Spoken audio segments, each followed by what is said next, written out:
From Fox 5 New York, it's time for more Good Day New York. Coping with infertility during the pandemic. We're going to hear one woman's journey and talk to a doctor about how COVID is actually having a positive effect on fertility planning. Who knew? When we come back.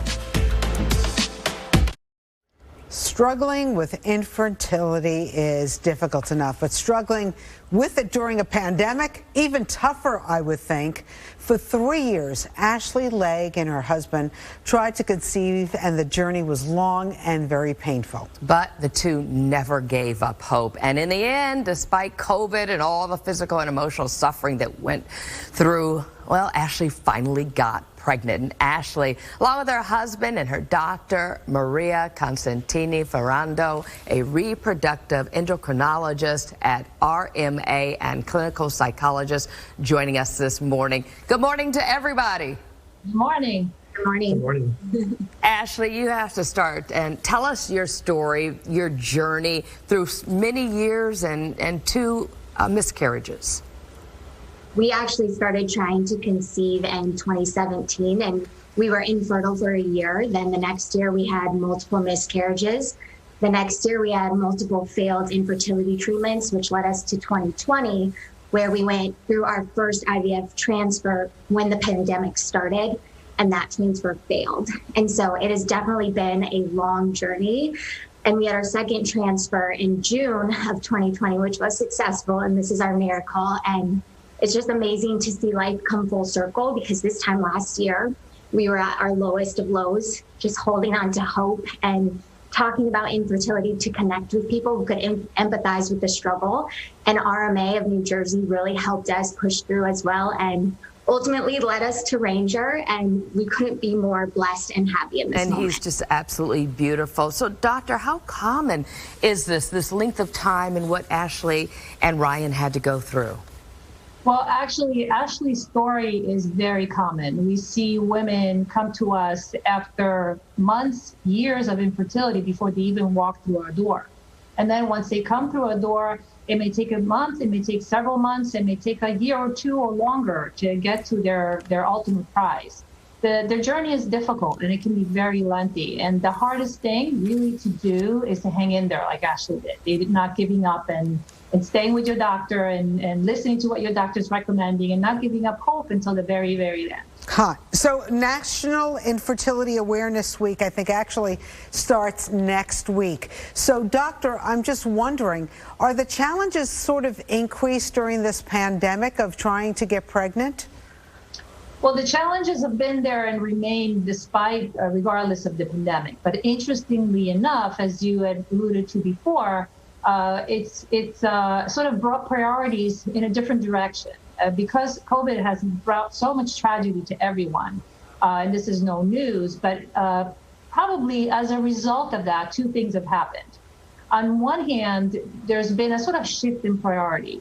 The awareness that people have now of the frailty of the human condition has brought people to think about what's important to them, what they want in life. And certainly the continuous of the human life cycle is one of those priorities that people are particularly in touch with.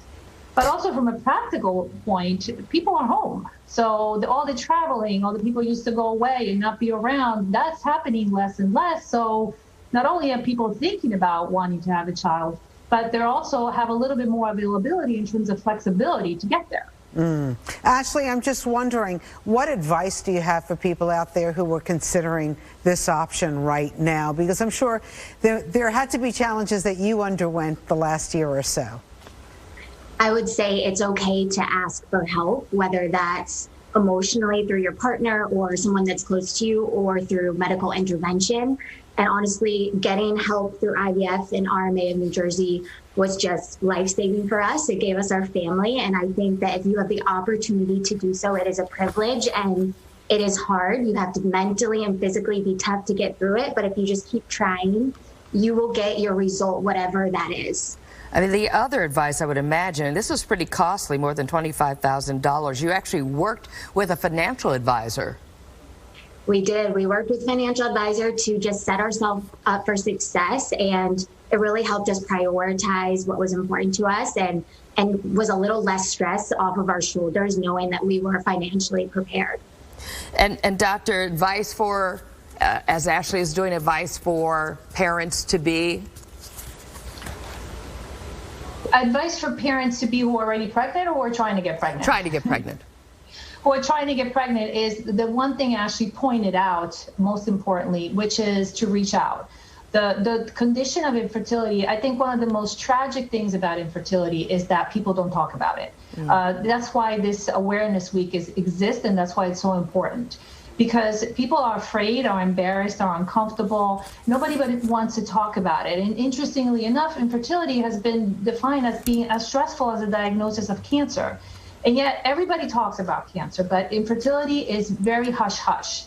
And people feel alone, like Ashley mentioned before. The feeling of being alone is probably one of the most devastating and scariest aspects of infertility. Being alone and being scared that you can't get to the result that you're hoping for. So reaching out, talking about it, sharing it with other people, talking not just to your doctor, your peers, your friend, whoever you can talk to, make people aware, and people aware not just of the fact that problem exists, but their solution to that problem. Well, and that's key to all of this. Thank you so much, Dr. Maria Constantini Ferrando from RMA. We really appreciate it. And of course, Ashley Legg and her husband and beautiful baby.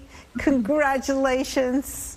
Thank you so much. All the best. Thank you. People need hope that, you know, when you want that family. And to be encouraged, they hung in there. Yeah. All right, stick around.